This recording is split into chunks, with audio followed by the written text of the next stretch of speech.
Brothers and sisters, Assalamu alaikum wa rahmatullahi wa barakatuhu. This is Omar Hassan Kasuli. I'm the moderator. Welcome to this session, and let me give you delayed Eid greetings. Eid Mubarak wa kullu amin wa antum bikhair. It's a pleasure that this technology is connecting us. Our speaker, who I will introduce soon, is in Malaysia. I am in Riyadh.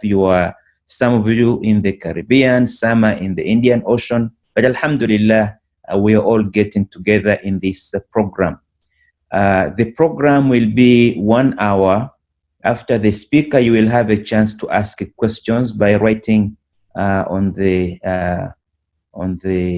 chat. Now, I want to introduce our speaker.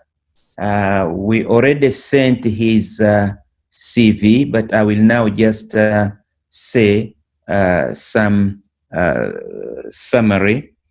This Dr. Jamal Badie.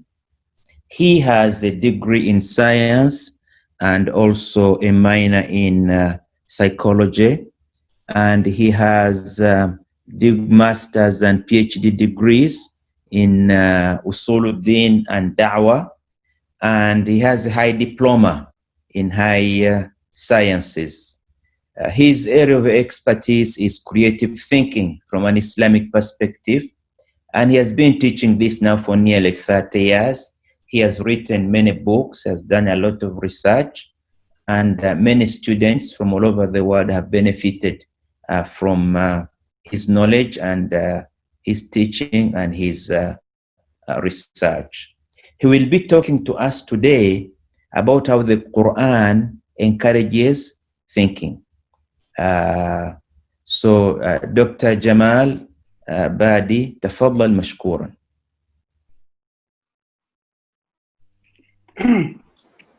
بسم الله الرحمن الرحيم.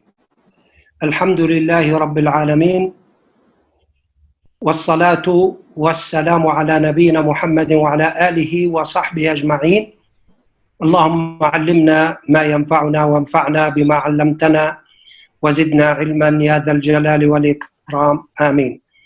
Brothers and sisters, Assalamu alaikum wa rahmatullahi wa barakatuh.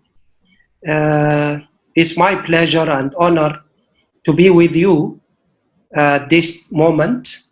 Well, in Malaysia now it's 10 o'clock, 10 after 10 at night. Our session for tonight is encouragement to thinking in Islam. Encouragement to thinking in Islam. There is an inquiry, there is a question by non-Muslims in general, some non-Muslims, some Orientalists, even like some opponents to Islam itself, whether Islam encourages thinking. And there is a claim by some of those people that, well, Islam actually, or in fact, doesn't encourage thinking. Well, let's, in this session, for about 40 to 45 minutes, let's examine how Islam actually responded maybe to this kind of query. What Islam has to say to Muslims, to start with, to the Muslims, so that because they might, the whole or this perspective might change the mindset of the Muslims themselves, the way they think about Islam, and the way they think or expect how Islam reacts to thinking and creativity. So that's what we are going to examine in our session tonight. And it is more of idea sharing I'm pleased to share with you the ideas that came as a result of both research work that I have conducted. Alhamdulillah, it's published in more than one book. And now it's 2 books. The third one is under publication. So it is maybe the first book or the second book already mentioned or somewhere in the announcement for those who'd like to get more insights. Okay, so the ideas that I'm going to share with you is based on teaching the subject as Prof. Omar Kasuli mentioned, for about over 23 years in UIA, International Islamic University, Malaysia, and also as a result of research work. Okay, the first thing is that comes across what we call our minds is the Quranic usage of the concept of tafakkur. That's the first thing that I've started with, and it was a paper presented to an international conference. Okay, and this is also the first chapter in my textbook, academic textbook, Quranic usage of the concept of tafakkur. Okay, well, the term that is used by the Quran for thinking is tafakkur, and it's driven from the verb fakara, fa kaf ra, fakara. So that which means deep thinking, by the way. Okay, this term has been used in different forms and derivatives in the Quran for as much as 18 times, 18. The term has been used as a verb rather than a noun. That's the first observation. In all the verses, in the 18 times, it was used as a verb. Okay, according to Prof. Irfan, rahimahullah, he's a specialized in Islamic philosophy. He said, العرض دكتور، العرض لا يظهر. العرض لا يظهر لماذا؟ أنا من البداية يا دكتور. لأنه هو يبدو الأخ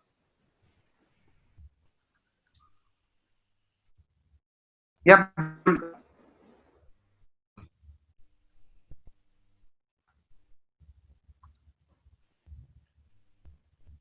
Okay, how about now? Is it clear?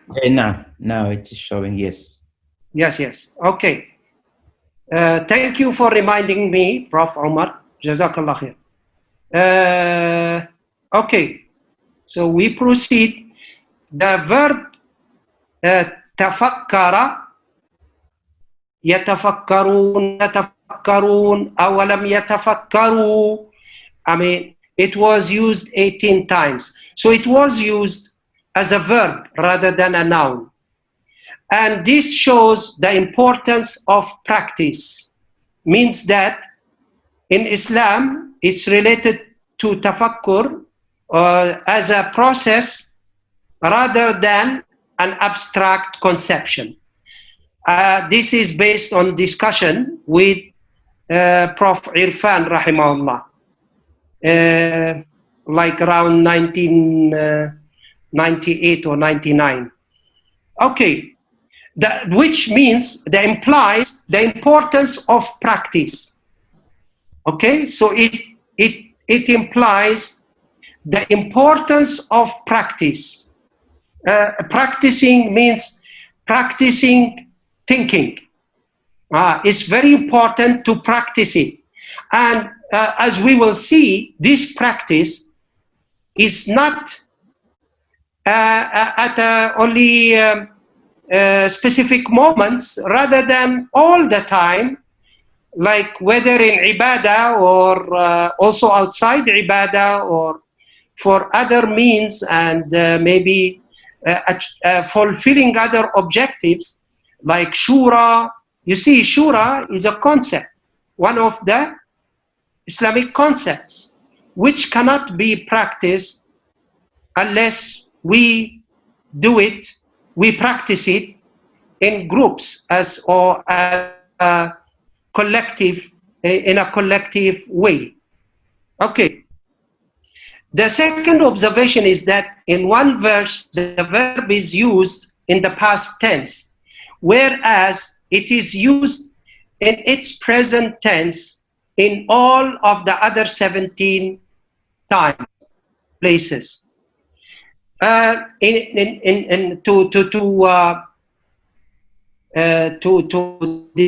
this what? This is when you go back to the Arabic language, the language that Quran was revealed through. This means the importance of continuity. So you see, first, the importance of practice. Number two is the importance of continuity. Means that it should be practiced all the time, simply. The third observation is in the 17 present forms of the verb, it's very surprising that it is used in its plural form. This what? This implies the significance of the collective thinking in Islam. Okay? And this leads to the need of institutionalizing tafakkur, Allahu Akbar, to make it, to make sure that in our institutions and systems, whether you are talking about economic system, political system, social system, it needs to be institutionalized. Let me share with you one example. This is taken also from one of my ustaz, lecturers. He said that he called it a shura. You see, like there are the shura or mutual consultation. Okay, it's a concept in Islam. And we need to practice it. It's a wajib. It's an obligation to practice shura. Shura is practiced collectively. So whether it's, many people restricted to the political system, but based on discussions, since I was doing my PhD in Medina, Ustaz said, no, actually, there are other forms of shura. I want to share a few with you. One is shura al-ilmiyya, scientific shura, or scientific mutual consultation. He said, like, that is why, you see, now I would like to share with you. I've already completed one book with a research grant from UIA and IIIT, a joint grant. I completed about 1 year, about 10 or 11 months, but still under reviewing. Just now before our session, I've been told I've received the review of one reviewer and waiting for the second reviewer. This is shura al-ilmi. So like, it's not just that, I've completed a book, I just submitted and for publication. So like allowing others, Prof. Umar Kasuli was the first to read my textbook, by the way, about 10 months ago. and he was of a great support that I go for publishing the book. Okay, the thing is, just an example, like, publishing articles, in referee journals today, you cannot publish an article without review, without someone or at least two to review the article and give feedback. So that is part of academic mutual consultation, okay? The collective thinking in Islam. The same thing, my ustaz mentioned الشورى الاجتماعية. الشورى الاجتماعية, he said, well, social mutual consultation. Okay, take for example, the Prophet ﷺ, one of his practices is to consult Ummahatul Mu'mineen, his wives. My ustaz was, asking, how many Muslims today, like husbands, would consult their wives regarding, like mutual issues, taking mutual decisions regarding that concerns the family, the children, the future of the family, the future of the children. Take that as an application of institutionalizing tafakkur, of collective thinking in Islam.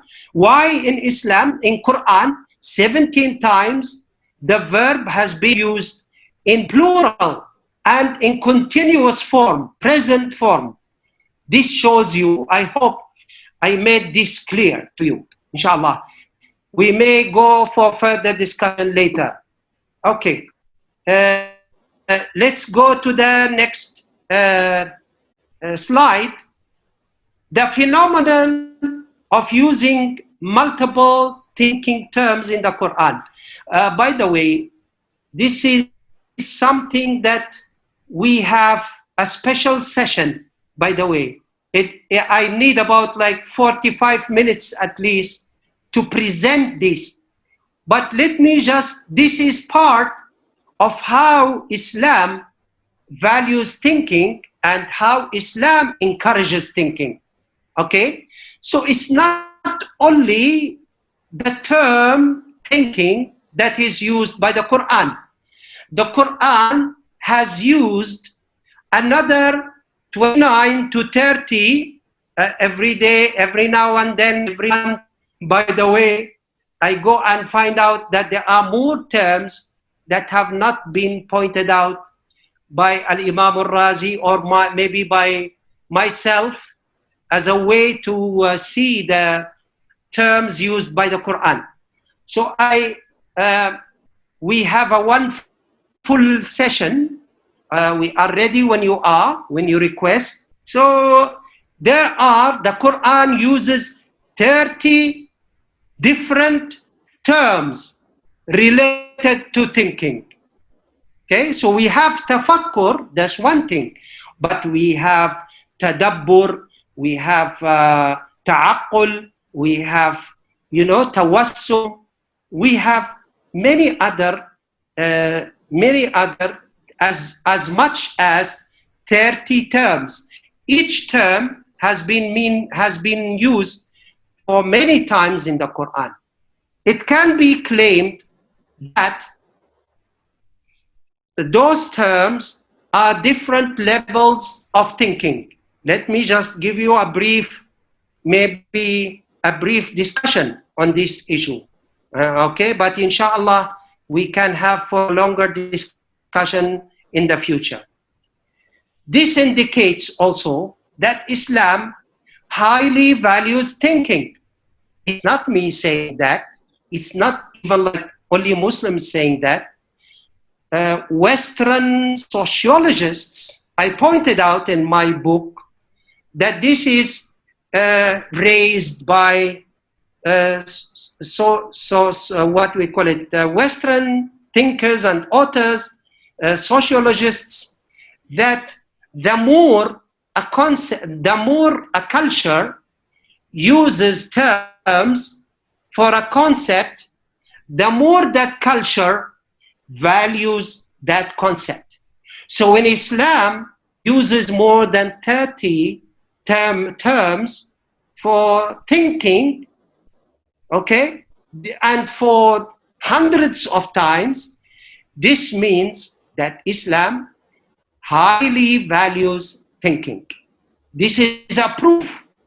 This is an evidence that proves that Islam encourages thinking.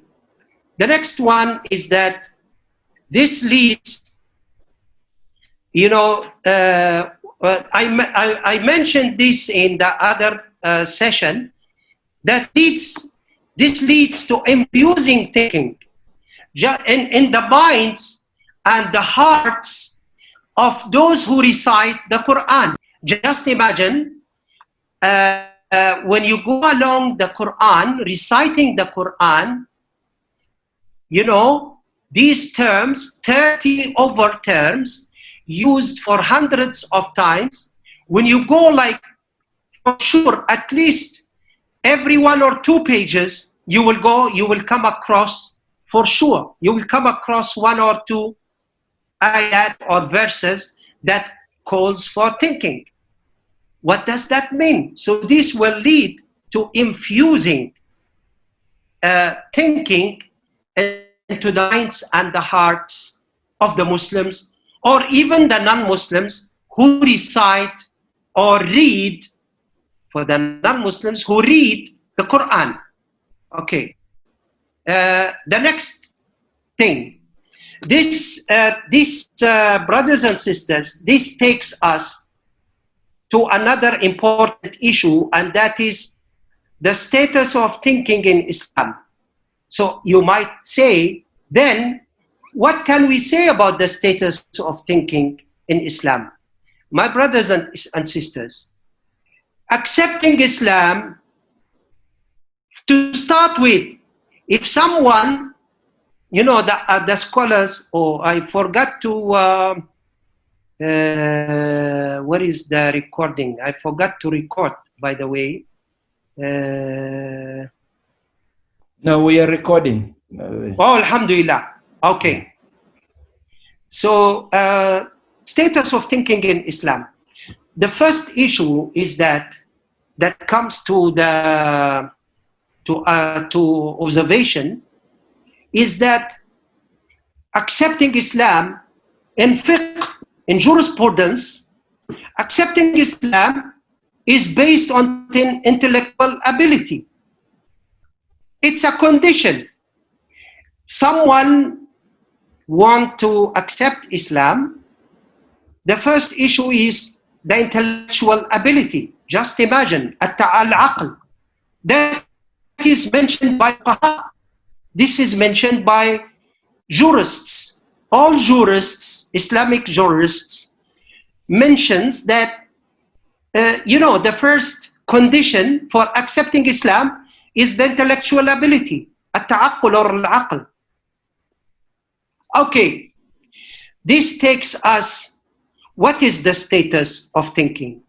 It is an obligation. It is an obligation.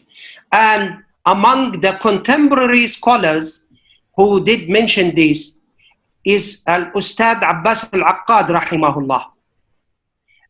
He has a book, but I don't know whether it has been translated into English. Okay, where it's like it's a booklet. It can be read in like 2 hours or maybe even less for fast reading. It's about Islam. It's like, you know, thinking as a must or as an obligation in Islam. So to me, the first person who raised the issue of thinking terms was Al-Imam al-Razi, the first scholar in a contemporary, among the contemporary scholars who raised the status of thinking and that it is an obligation, is Al-Ustad Abbas Al-Aqqad.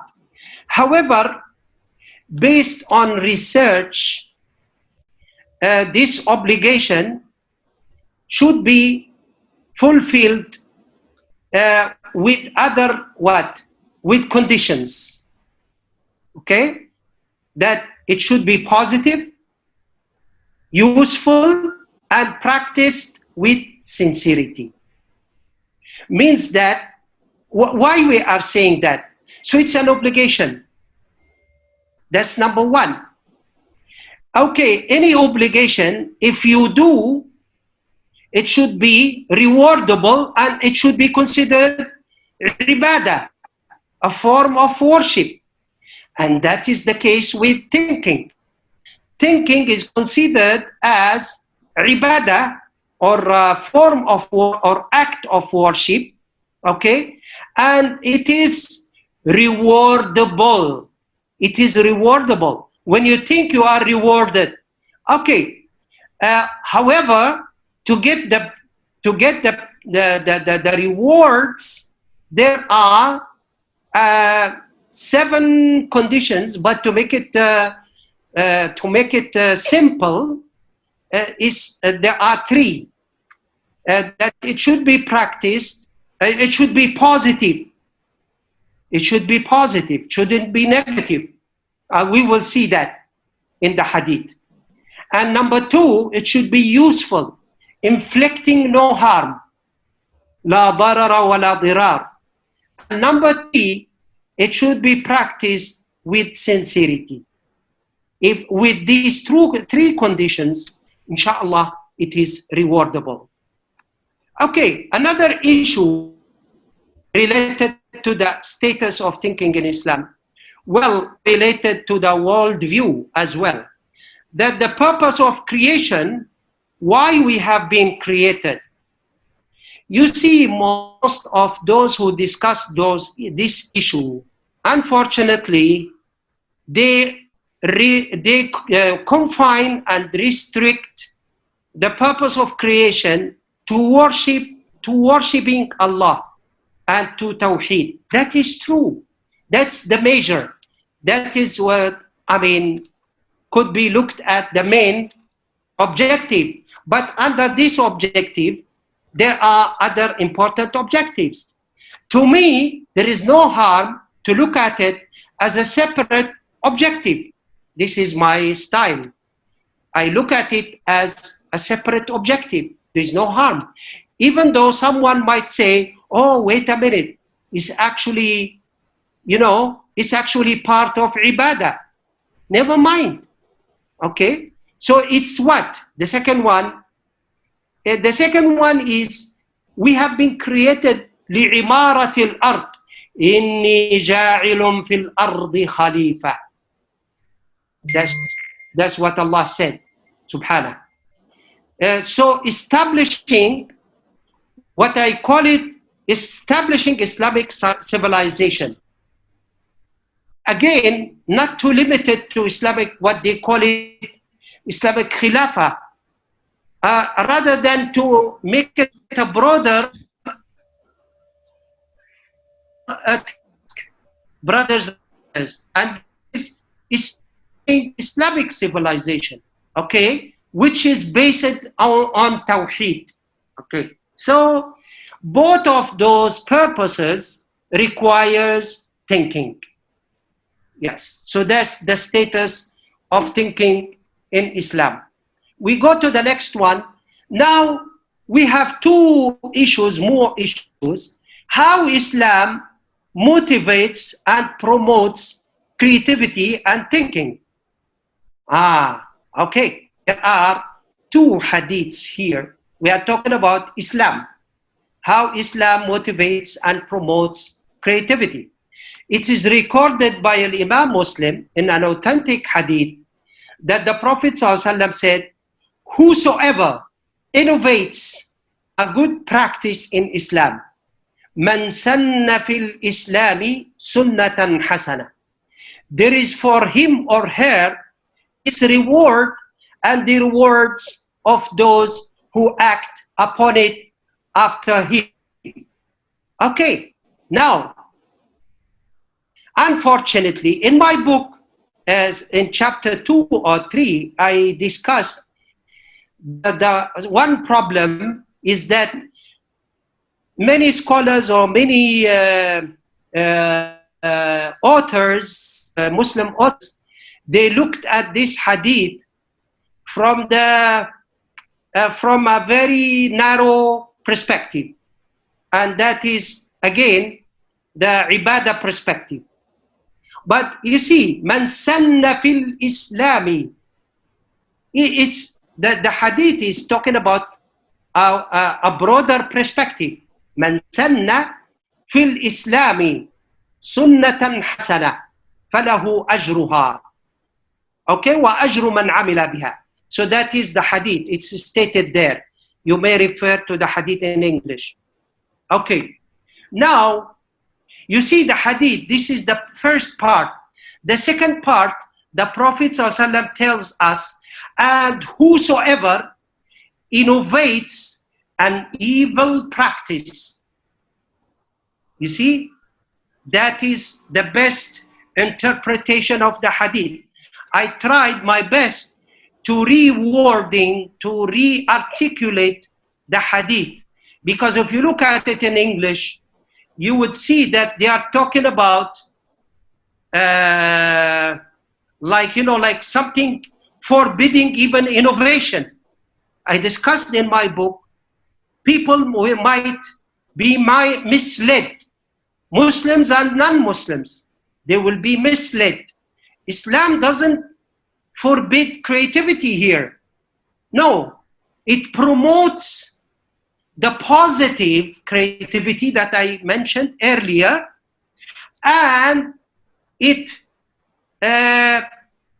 forbids, we might say, yes, the evil creativity. Oh, is there an evil creativity or evil practice, we might call? But we are talking about innovating an evil practice.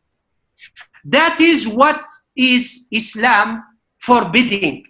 But if you look at this hadith, the interpretation, it tells you that Islam forbids innovation, which is misleading to me. And maybe you agree with me to that. So this I discussed in my book in details. Okay, so what Islam forbids is innovating an evil act. Okay, look at, I will give you one example. Okay, look at the misuse of technology today. There are hundreds, maybe thousands, maybe millions of misuses and abuse of technology by Muslims and non-Muslims. You know, maybe it started by some non-Muslims, but maybe even like some Muslims, without knowing, they might also promote evil act. They innovate an evil act. So Islam tells us, how would we look at it? We should look at it positively. Because when you talk about negative or, evil act, innovating an evil act, it will lead to destruction, disruption, distracting the minds, the hearts. It might lead to disturbing the society or even the humanity at large, which Islam forbids. Whether you cause a harm to your community or to humanity at large, that is forbidden in Islam. Okay, even though it might look like creative, it might be creative, but Islam wouldn't accept it since it is negative. Okay, let's go for the next one. How Islam, the other hadith, promoting. In another hadith, the Prophet ﷺ says, if the innovative scholar does his best effort in exercising creativity which is ijtihad. I choose this term for ijtihad. Okay. So he earns a reward of 2 folds, and if he errs, makes a mistake, he still earns 1 reward. Wow, you see the exclamation mark. Okay. Now the question is, just look at Islam. Giving a reward for the person who makes an effort to come up with a creative solution to a problem. That's ijtihad. Coming up with a creative solution to a problem. So even if you are wrong, you still get 1 reward. The reward is not for being wrong, but for encouraging the effort. For this is De Bono calls valuing the effort. So it values the effort of activity. Now my question, please consider this. Would you think that any single scholar would dare to practice ijtihad if the hadith was put into a logical form? I always say the hadith itself is creative because it's not logical. If you say it logically, you know, if you are right, you get a reward. If you are wrong, you will be punished. That's logic. You know, you don't get a reward for being wrong. But Islam, the Prophet ﷺ, puts it so nicely and creatively by saying you still get a reward even if you are wrong.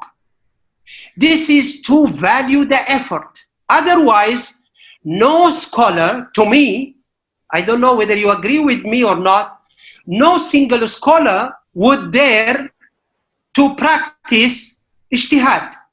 If I know as a scholar that if I practice ijtihad and I am wrong, I will be sinful, then you see, I will think 100 times before practicing ijtihad, creativity. So please bear this in mind. To me, this is the highest form of encouraging thinking and creativity in Islam. Okay. I have to the of time and the constraint. Thinking and Islamic worldview.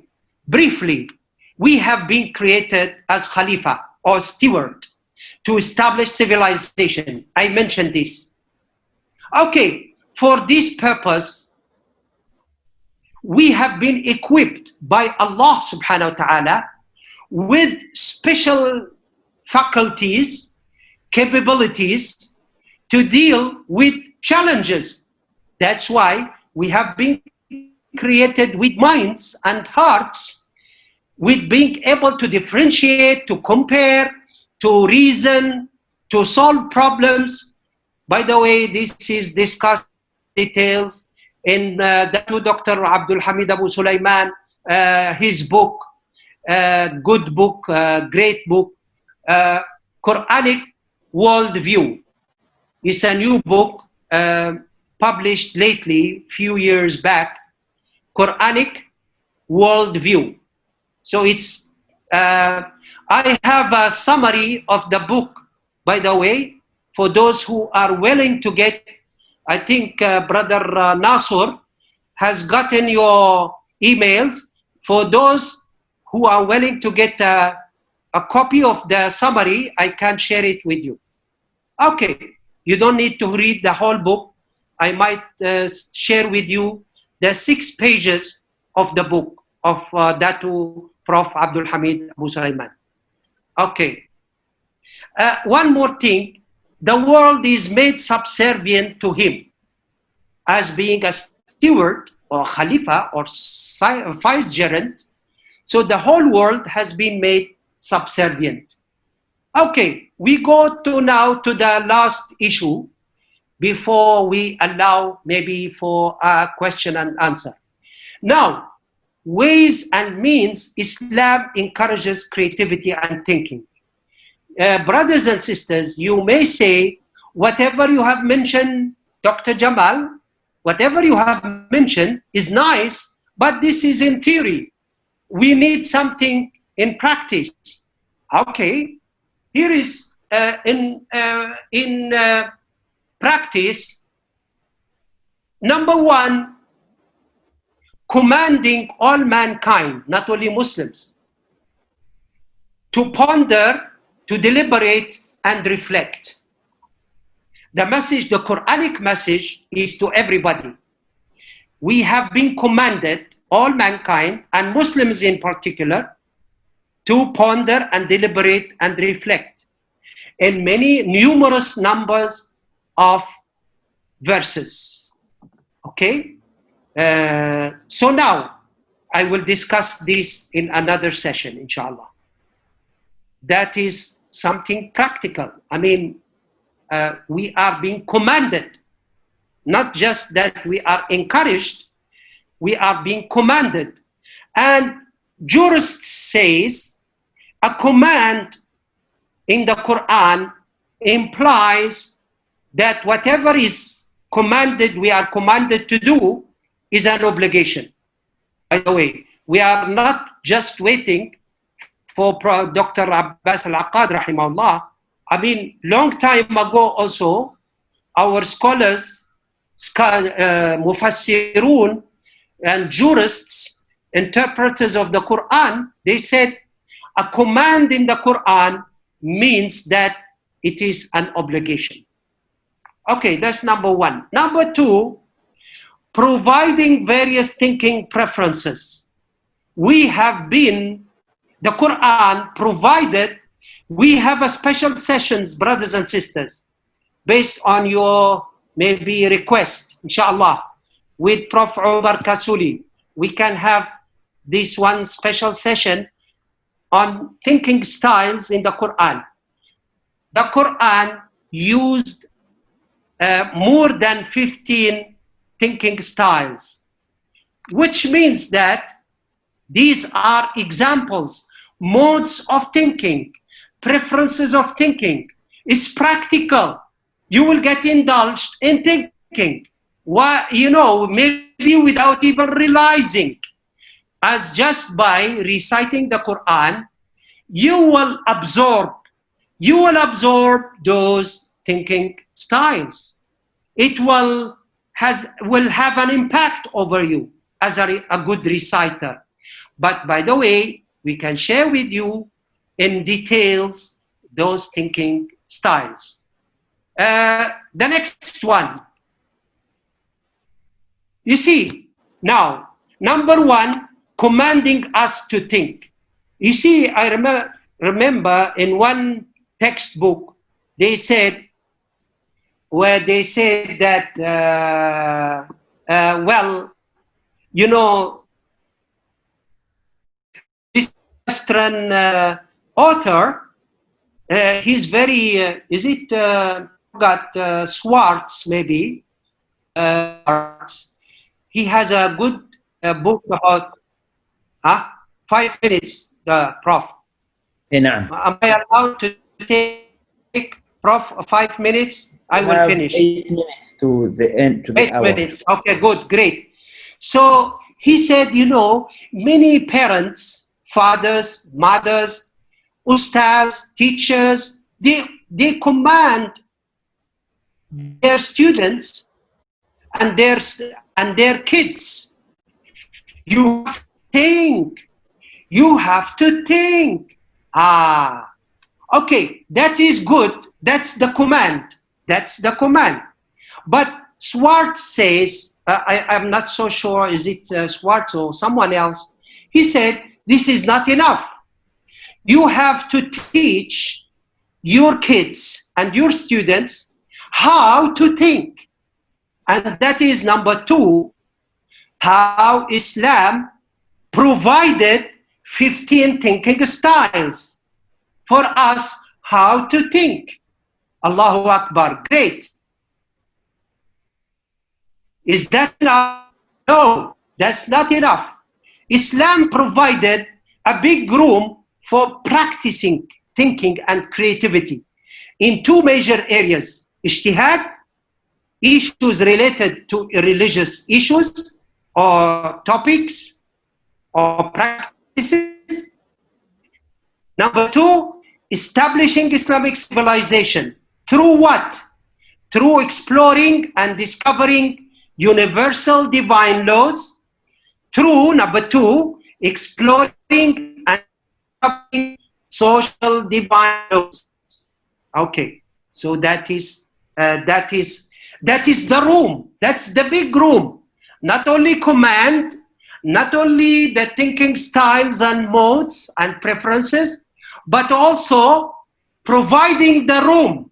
Here is a room for you, a big room, in all 3 aspects: religious, revealed knowledge, that we call in UIA, Islamic University, and number 2, number 3, human sciences. Human sciences and applied sciences is to build the civilization. Okay, the last slide that I would like to share with you. Observations about divine laws. This was based on questions from the students. You know, like, oh, you know, some of the inventions, or many of the inventions, were, you know, okay, there are 2 things. We for sure, this discussed in one of my books, for sure, during the Islamic civilization, we have the contribution of many Muslims in all fields of knowledge: Islamic revealed knowledge, human science, applied science. Okay, contributions of Muslim scholars. Just now we mentioned the Razi. So both in tafsir and in medicine, big contributions. Okay, now as just an example. Now, but again, the contributions, the non-Muslims. So here is the thing that I would like to share with you. For the divine laws, they are available for both Muslims and non-Muslims. And they are, number 1, so non-Muslims may discover a divine law and use it, no problem, whether in applied science or social science. But the significance is in number 2. The significance of the Islamic perspective is that Islam emphasizes that, you see, there are positive and negative applications of the laws, of both laws, divine laws. You see, universal and social, the divine laws, if discovered by non-Muslims or Muslims, there is the positive side and there is, or application, and there is the negative application. Okay? However, the beauty of Islamic perspective is that Islam encourages the positive application only based on our discussion tonight, based on the conditions, okay, which some people look at as restrictions. These are guidelines, not restrictions, brothers and sisters. We are happy with those restrictions, or what? Guidelines. It's a guideline for us so that we do the right thing. We don't do the bad thing. We don't harm others, even they are not Muslims, whether our community or other communities. That is the greatness of the Islamic perspective when it comes to thinking and encouraging thinking and creativity. So with that, I would like to conclude, and Jazakumullahu khairan. May Allah bless you. Thank you very much for your for your participation. Thank you very much, Professor Jamal Badie, for this very inspiring talk that has explored many new areas about thinking. Now,